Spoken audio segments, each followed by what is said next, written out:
Breaking News, CNN.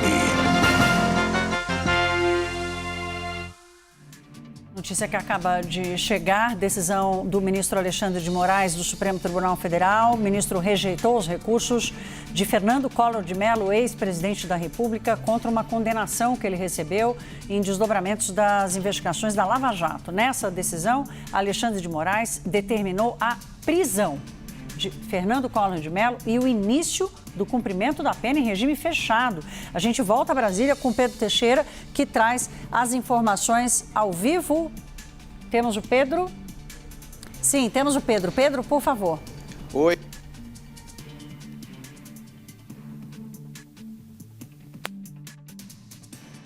Não. Vamos direto para a Jussara. Tivemos um problema com o áudio aqui, com o áudio do Pedro Teixeira. Jussara Soares acho que já está conosco. Jussara, que surpresa é essa determinação de prisão? Essa decisão já vale já? Precisa ser referendada? Olha, Thaís, essa decisão precisa ser referendada pelo plenário, mas a ordem de prisão é imediata, segundo aqui a nossa apuração. O ex-presidente foi condenado em 2023 a 8 anos e 10 meses por corrupção e lavagem de dinheiro. Claro, fica agora aguardando a decisão do plenário, mas, segundo o STF, essa ordem de prisão para o início do cumprimento da pena é imediato, mesmo antes do referendo do plenário sobre essa decisão do ministro Alexandre de Moraes. Enquanto essa ordem segue, né, antes da decisão, ele pode ser preso a qualquer momento pela decisão do ministro Alexandre de Moraes. Essa é uma decisão que acabou de chegar e a gente, claro, está procurando o ex-presidente Fernando Collor para se manifestar, né, e a sua assessoria, seus advogados, a sua defesa em relação a essa decisão do ministro Alexandre de Moraes. Na decisão, o ministro Alexandre de Moraes diz que os recursos apresentados pelo ex-presidente Fernando Collor eram meramente protelatórios e, portanto, ele manteve a decisão anterior de condenação do ex-presidente. O ex-presidente da República tem 75 anos. Jussara, estou fazendo perguntas aqui com fontes para entender o quanto o fato dele já estar com essa idade, 75 anos, se tem algum atenuante, enfim, quais os desdobramentos. Aliás, é o que a gente vai fazer a partir de agora. Vou te liberar um pouquinho para você continuar a sua apuração, Jussara, e nós vamos voltar a Brasília, agora sim, com o Pedro Teixeira, que também traz mais informações. Pedro, agora sim você com o áudio e com o sinal completo, meu caro. Vamos nessa, Thaís. Vamos tentar explicar essa decisão do ministro Alexandre de Moraes, que tem valor imediato. Portanto, o ex-presidente da República, Fernando Collor de Mello, já pode ser preso, mas ela será referendada em plenário virtual do Supremo Tribunal Federal a partir das 11 horas de amanhã. Decisão dada pelo presidente do STF, o ministro Luiz Roberto Barroso. O plenário virtual vale até as 23 horas e 59 minutos de amanhã. Portanto, todos os ministros terão que se manifestar ainda nesta sexta-feira sobre a decisão de prisão do ex-presidente da República, dado pelo ministro Alexandre de Moraes. Ele rejeitou os recursos apresentados pela defesa do ex-presidente. Ele foi condenado a 8 anos e 10 meses em um desdobramento da Operação Lava Jato. Essa é uma condenação de 2023, viu, Thaís? Quando ele foi condenado por corrupção e lavagem de dinheiro. A sentença que foi dada é baseada em um relatório produzido pelo Ministério Público. Supostamente, ele teria recebido 29 milhões de reais em propinas por negócios da BR Distribuidora, uma subsidiária da Petrobras na venda de combustíveis. Esses pagamentos, eles foram feitos entre 2010 e 2014. Apesar disso, o ex-presidente só foi condenado em 2023 por conta destas investigações feitas pelo Ministério Público. A condenação, inclusive, foi dada por 6 votos a 4 no Supremo Tribunal Federal, reiterando os pontos da investigação de corrupção e lavagem de dinheiro. Repito, essa decisão do ministro Alexandre de Moraes tem valor imediato, ela já pode ser cumprida, mas ela terá que ser referendada pelos outros ministros da Suprema Corte em plenário virtual, que acontece ainda nesta sexta-feira. A gente, evidentemente, foi pego de surpresa por conta dessa decisão no fim da noite, dada pelo ministro Alexandre de Moraes, ele que é o responsável, o relator deste caso no STF, e ele agora compartilha a responsabilidade com os outros ministros do STF para ouvir a opinião deles sobre a decisão de manutenção da prisão. Tem um ponto específico, a gente precisa entender sobre a idade do ex-presidente da República, qual é o tipo de cumprimento destes 8 anos e 10 meses de prisão que ele pode ter a partir de agora. Afinal de contas, é uma condenação longa, como é que, por conta da idade, como é que a justiça interpreta isso?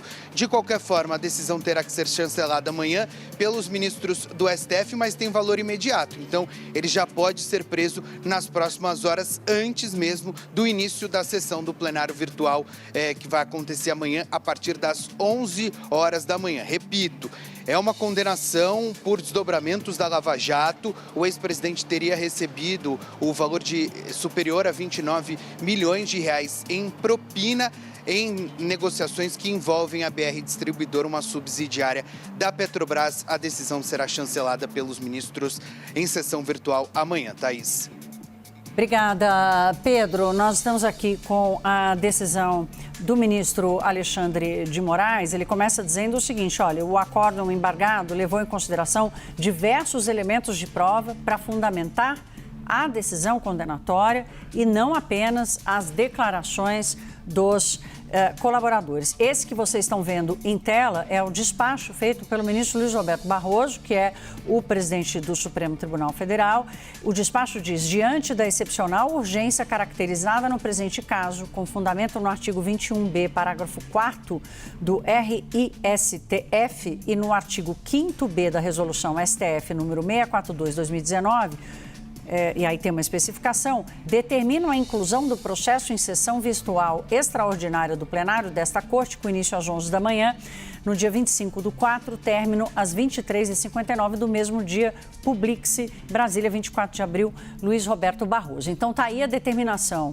Essa é a determinação do ministro Luiz Roberto Barroso para que o caso da urgência, a excepcional urgência do caso, para que o plenário se reúna amanhã, às 11 da manhã, o Pedro Teixeira acabou de dar essa informação aqui, para avaliação da decisão do ministro Alexandre de Moraes, mas, independentemente dessa expectativa pela revisão ou não, ou pela referenda ou não, que será feita pelo plenário do Supremo Tribunal Federal, a decisão proferida pelo ministro Alexandre de Moraes já estaria valendo.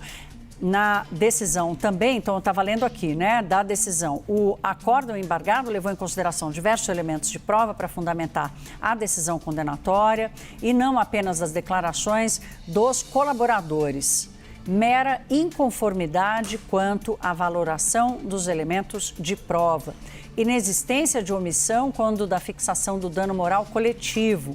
Eventual existência de decisões desta Corte contrárias à tese sustentada pelos embargantes não caracteriza omissão, existência de fundamentação adequada no acordo. Então, o ministro Alexandre de Moraes, nessas duas primeiras partes da sua decisão, está explicando por que ele tomou essa decisão. Ele não viu consistência naquilo que foi apresentado pela defesa. Nós já temos aqui o Caio Junqueira para se juntar a nós nesse Breaking News, em que o ministro Alexandre de Moraes determina a prisão do ex-presidente da República, Fernando Collor de Mello, acusado por receber milhões de reais em propinas num dos casos associados à Lava Jato.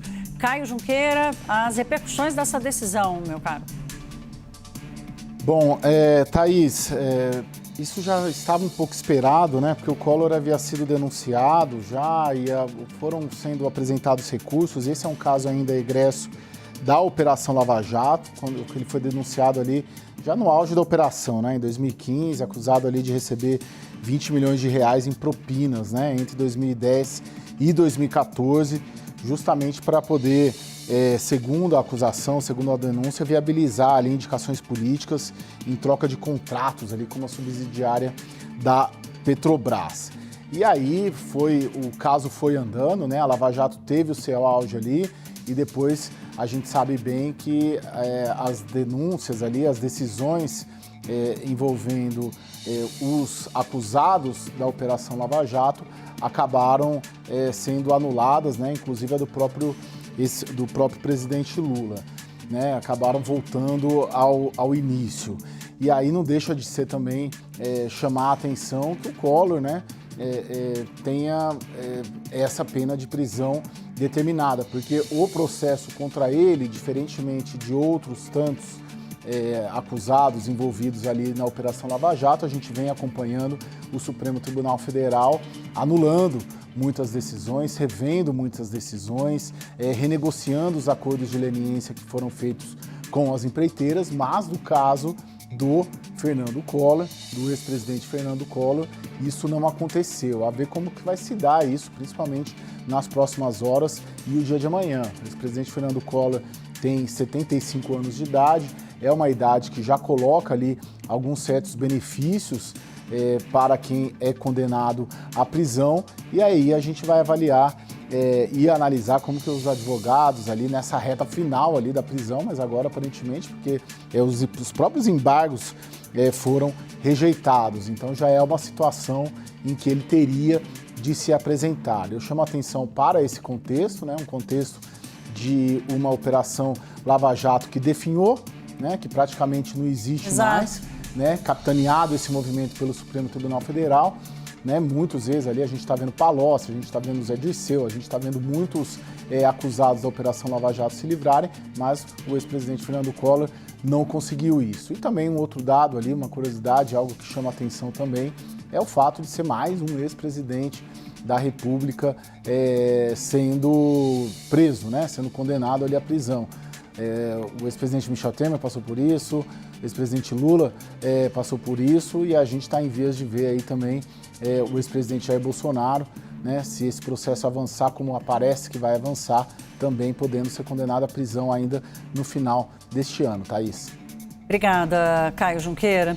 Olha, essa defesa, o que foi apresentado pela defesa do ex-presidente Fernando Collor de Mello, que é o chamado embargos de declaração, é um recurso na tentativa de encontrar ali qualquer brecha da decisão da Justiça para, no mínimo, tentar mudar essa decisão. Não é o que acontece, dificilmente esses embargos conseguem alterar o resultado do julgamento, portanto, o que a gente está vendo agora é a confirmação da pena que já havia sido reconhecida pela maioria dos juízes da Suprema Corte. Então, a decisão de agora do ministro Alexandre de Moraes, como disse o Caio Junqueira aqui, já era esperada, mas, gente, de qualquer forma, nós estamos falando de um ex-presidente da República, lembrando que Fernando Collor de Mello sofreu impeachment lá em 92, respondeu a vários processos por corrupção, alguns desses processos, inclusive, foram arquivados e revistos, enfim, mas, de qualquer forma, nós estamos falando de um ex-presidente da República, mais um presidente da República do Brasil que é condenado à prisão, que vai parar na prisão. Lembrando que Michel Temer não foi condenado, ele foi apenas preso numa operação, diferentemente do presidente Lula, que foi condenado e acabou cumprindo mais de 580 dias na prisão, mais de 500 dias na prisão. Eu vou voltar com o Pedro Teixeira, que está ao vivo conosco de Brasília também e traz mais informações. Pedro. Thaís, a gente vai aos poucos tentando entender a decisão do ministro Alexandre de Moraes e também tentando buscar contextos para esta decisão. Só para reiterar uma observação importante nesse caso deste julgamento do ex-presidente Fernando Collor, é o seguinte: ele foi condenado por 8 votos a 2 em 2023, condenado por crimes de corrupção e lavagem de dinheiro, no caso que envolve pagamentos ilícitos ali da BR Distribuidora entre 2010 e 2014. A defesa do ex-presidente já apresentou alguns recursos, questionamentos ali do processo, e esses recursos já foram rejeitados pelos ministros do STF por 6 votos a 4, isso em 2024, no fim do ano passado. Então, os ministros, de certa forma, já se manifestaram sobre as questões que estão sendo questionadas pela defesa do ex-presidente. Então, essa será a segunda vez, para além do julgamento, que os ministros da Suprema Corte terão que se manifestar sobre o caso do ex-presidente, e eles já em uma oportunidade rejeitaram os recursos que foram apresentados pela defesa do ex-presidente Fernando Collor. Então, essa é uma ponderação importante justamente para a gente entender o caminho deste julgamento lá na Suprema Corte. Os ministros entenderam que, de fato, o ex-presidente cometeu os crimes de lavagem de dinheiro e corrupção, já rejeitaram em uma oportunidade os recursos apresentados pela defesa do ex-presidente e amanhã, em plenário virtual, vão se manifestar pela segunda vez a partir da decisão tomada agora pelo ministro Alexandre de Moraes, que determina a prisão imediata do ex-presidente da República, Fernando Collor de Mello. Volto com você, Thaís. Pedro, eu vou te fazer uma pergunta aqui. Nós estamos no calor da notícia que acaba de chegar, a decisão do ministro Alexandre de Moraes pela prisão imediata do ex-presidente da República, Fernando Collor de Mello. Temos alguma informação sobre onde está o ex-presidente? Já temos alguma informação? Não, ainda não, viu, Thaís? Comecei a mandar algumas mensagens para justamente tentar entender isso, justamente porque, como é uma decisão de valor imediato, ele pode ser preso a qualquer momento, mas a gente ainda não tem a informação de onde está o ex-presidente da República e se, por exemplo, está no Brasil ou está cumprindo outro tipo de agenda fora do país. Isso, pronto, gente. Repórter é assim. Se não souber também, não tem problema. Nós estamos aqui no calor da notícia, estamos indo atrás das informações com a apuração em cima do lance. Pedro Teixeira, já volto com você, meu caro. Qualquer novidade, você nos acione aqui. É importante a gente saber onde está, né, o ex-presidente Fernando Collor de Mello e entender os desdobramentos dessa decisão, que tem uma determinação de cumprimento imediata pelo ministro Alexandre de Moraes. Eu quero dividir com vocês aqui a motivação da prisão. O motivo da prisão que veio na decisão despachada agora há pouco pelo Alexandre de Moraes. Autoria e materialidade delitiva, ou seja, de delito, né, de crime, comprovadas em relação ao crime de corrupção passiva, resultando na condenação dos réus Fernando Afonso Collor de Mello. Há também um segundo réu condenado, Pedro Paulo Bergamaschi de Leone Ramos, nas penas do artigo 317 do Código Penal, em relação à amputação de recebimento de vantagem pecuniária indevida, no total de pelo menos, ali na decisão está muito claro, no total de pelo menos 20 milhões de reais para viabilizar irregularmente a celebração de 4 contratos. Então, vejam, 20 milhões de reais para a realização de um contrato irregular, 4 contratos, na verdade, entre a UTC Engenharia S.A. e a Petrobras Distribuidora S.A. BR Distribuidora. A UTC Engenharia foi uma das empresas condenadas e seus executivos também condenados, presos na Operação Lava Jato. Também uma das empresas que entrou com recursos no STF nessa nova onda sobre as decisões da Lava Jato, que tem anulado decisões, anulado condenações, multas e por aí vai. Pois bem, esses 4 contratos teriam sido firmados entre a UTC e a BR Distribuidora, que é essa segunda parte dessa história. A BR Distribuidora não existe mais. ela foi privatizada, hoje ela se chama Vibra, que é uma empresa, continua sendo uma empresa de distribuição de combustíveis, mas ela não é mais uma subsidiária da Petrobras como à época. E esses contratos, eles tinham o objetivo de construção de bases de distribuição de combustíveis.